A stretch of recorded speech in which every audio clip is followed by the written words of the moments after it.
A freak flood catches a desert town off guard.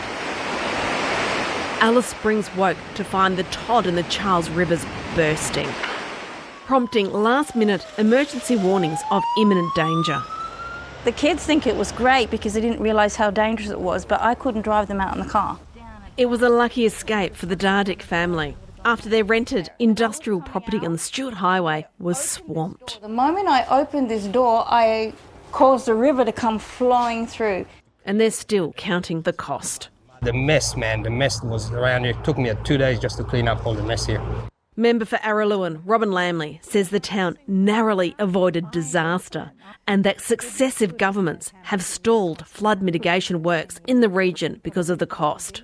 She's appealed to the Northern Territory Government to act. We can't keep delaying it year after year. As time goes on, it's clear that we are in for a hell of a flood imminently. The inaction on flood mitigation is driving up insurance premiums in the area, with some companies charging eye-watering amounts for cover. Shaz Kearns is paying the price. We're paying over $5,000 in home and contents insurance. We've got a massive excess, which is $3,000 for our home and $1,500 for our contents. In years past, she's been quoted $24,000 for home insurance, even though her house is not in the designated flood zone.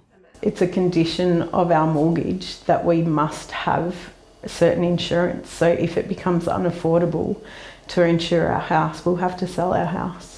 In 2017, the Northern Territory Government Alice Springs Flood Mitigation Advisory Committee released a report which made recommendations to reduce the risk of flooding in the outback town. It included a review of the drainage infrastructure and building retention basins in the Todd River catchment to control and slow the flow of water through the town. The most expensive recommendation was to widen the Todd River course through Heavy Tree Gap and to raise the Stewart Highway and the Adelaide to Darwin rail corridor.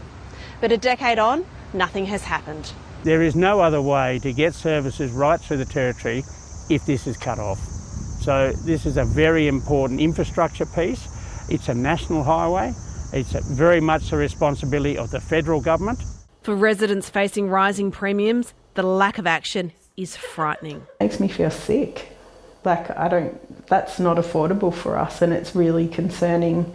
In a statement, the Minister for Lands and Planning, Joshua Burgoyne, says he is in discussions with the federal government about flood mitigation in Alice Springs and will return to Canberra at the end of the month for further meetings. Emma Haskin, ABC News.